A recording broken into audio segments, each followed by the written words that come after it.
26-27ನೇ ಸಾಲಿನಲ್ಲಿ ಶಾಲಾ ಕಾಲೇಜುಗಳಲ್ಲಿ ಖಾಲಿ ಇರುವ 15,000 ಬೋಧಕ ಹುದ್ದೆಗಳನ್ನು ಭರ್ತಿ ಮಾಡಲಾಗುವುದು.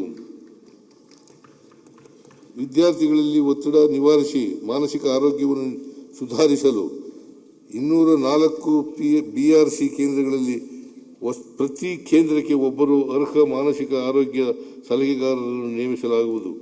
ವಿಜಯಪುರದ ಸೈನಿಕ ಶಾಲೆಯ ಹಾಸ್ಟೆಲ್ ಕಟ್ಟಡಗಳನ್ನು ಹಂತ ಹಂತವಾಗಿ ಪುನರ್ನಿರ್ಮಿಸಲು ಪ್ರಸಕ್ತ ಸಾಲಿನಲ್ಲಿ 10 ಕೋಟಿ ರುಗಳನ್ನು ಒದಗಿಸಲಾಗುವುದು.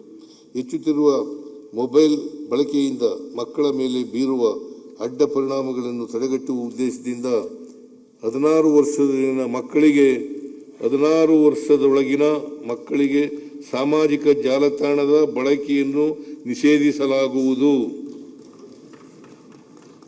ವಿದ್ಯಾರ್ಥಿಗಳ ಆರೋಗ್ಯ, ಭವಿಷ್ಯ ಮತ್ತು ವ್ಯಕ್ತಿತ್ವ ರೂಪಿಸುವ ಸ್ಥಳವಾಗಿರುವ ಶಾಲಾ ಕಾಲೇಜುಗಳು ಮತ್ತು ವಿಶ್ವವಿದ್ಯಾಲಯಗಳಲ್ಲಿ ಮಾದಕ ವಸ್ತುಗಳ ಬಳಕೆಯನ್ನು ತಡೆಯಲು ವಿದ್ಯಾರ್ಥಿಗಳಿಗೆ ಶಿಕ್ಷಣ ಮತ್ತು ಜಾಗೃತಿ ಕಾರ್ಯಕ್ರಮ, ಕಠಿಣ ನಿಯಮ ಹಾಗೂ ಸಹಾಯ ಕೇಂದ್ರಗಳ ಮೂಲಕ ಮಾದಕ ವಸ್ತುಗಳ ಮೇಲೆ ಕಟ್ಟುನಿಟ್ಟಿನ ನಿರ್ಬಂಧ ಹೇರಲಾಗುವುದು.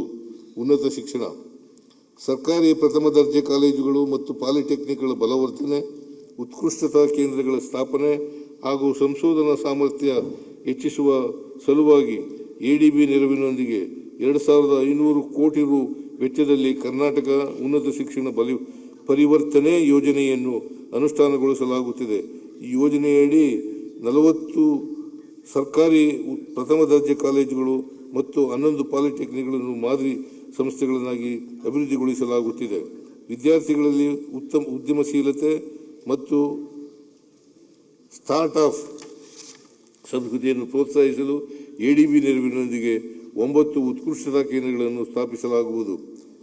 ಹಿಂದಿನ ಸಾಲಿನಲ್ಲಿ ಘೋಷಿಸಿದಂತೆ ಸರ್ಕಾರಿ ಪ್ರಥಮ ದರ್ಜೆ ಕಾಲೇಜುಗಳು, ಇಂಜಿನಿಯರಿಂಗ್ ಕಾಲೇಜುಗಳು, ಪಾಲಿಟೆಕ್ನಿಕ್ಗಳು ಮತ್ತು UVC ವಿಶ್ವವಿದ್ಯಾಲಯಗಳಲ್ಲಿ ಒಟ್ಟಾರೆ 2,000 ಬೋಧಕ ಹುದ್ದೆಗಳನ್ನು ಭರ್ತಿ ಮಾಡಲು ಅನುಮತಿಸಲಾಗಿದೆ.